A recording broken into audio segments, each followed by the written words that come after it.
দেশকে অস্থিতিশীল করতে পতিত স্বৈরাচার বিপুল অর্থ ব্যয় করেছে বলে জানিয়েছে প্রধান উপদেষ্টা ডক্টর মোহাম্মদ ইউনূস। তিনি বলেন, নারীদের উপর সম্প্রতি জঘন্য হামলা নতুন বাংলাদেশের সম্পূর্ণ বিপরীত। নারী ও শিশু রক্ষায় যুদ্ধক্ষেত্রের মতো সতর্ক থাকতে হবে। সকালে রাজধানীর ওসমানী স্মৃতি মিলনায়তনে নারী দিবসের অনুষ্ঠানে এসব কথা বলেন ডক্টর মোহাম্মদ ইউনূস। এদিন বিভিন্ন ক্ষেত্রে অবদানের জন্য বাংলাদেশ নারী ক্রিকেট দল এবং ৬ অদম্য নারীর হাতে পদক তুলে দেন তিনি। দেখুন নুরুদ্দিন খানের প্রতিবেদন। দেশ জুড়ে তোলপাড় ওয়ালটন ফ্রিজ কিনে আপনিও হয়ে যেতে পারেন মিলেনিয়ার। রাজধানীর ওসমানী স্মৃতি মিলনায়তনে মহিলা ও শিশু বিষয়ক মন্ত্রণালয়ের আন্তর্জাতিক নারী দিবসের অনুষ্ঠানে যোগ দেন প্রধান উপদেষ্টা ডক্টর মোহাম্মদ ইউনূস। সমাজের বিভিন্ন ক্ষেত্রে বিশেষ অবদানের স্বীকৃতি হিসেবে ৫ নারীকে দেয়া হয় শ্রেষ্ঠ অদম্য নারী সম্মাননা পুরস্কার। বিশেষ সম্মাননা পেয়েছে বাংলাদেশ নারী ক্রিকেট দল।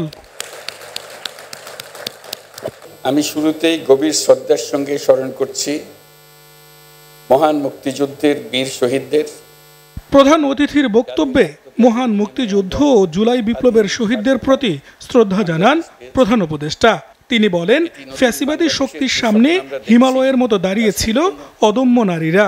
জুলাই গণঅভ্যুত্থানে বাংলাদেশের ছাত্র শ্রমিক জনতা মিলে অসাধ্য সাধন করেছে, তার সম্মুখ সারির ভূমিকায় ছিল এদেশের নারীরা। গণঅভ্যুত্থানের সম্মুখ সারিতে থাকলেও আমাদের সমাজে এখনো অনেক ক্ষেত্রেই নারীরা পিছিয়ে আছে। সম্প্রতি নারীদের প্রতি জঘন্য হামলায় উদ্বেগ প্রকাশ করেন প্রধান উপদেষ্টা। বলেন, নারী পুরুষের সম অধিকার প্রতিষ্ঠায় অঙ্গীকারবদ্ধ সরকার।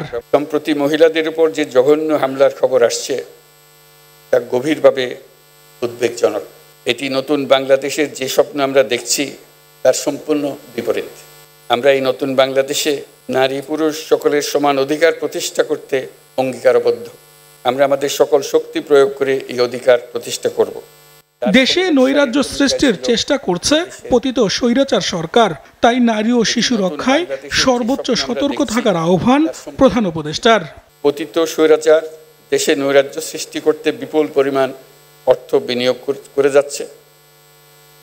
আমাদেরকে এখন ততটাই সতর্ক থাকতে হবে যেন আমরা যুদ্ধের মতো পরিস্থিতিতে আছি। নারী ও শিশুদের নিরাপত্তা রক্ষায় সর্বোচ্চ সজাগ থাকুন। বৈষম্যহীন দেশ গড়তে নারীর পাশে দাঁড়ানোর আহ্বান ডক্টর মোহাম্মদ ইউনূসের। আমাদের সমাজে নারীকে খাটো করে দেখার এই দৃষ্টিভঙ্গি পাল্টাতে হবে। নুরউদ্দিন খান, এসএটিভি, ঢাকা।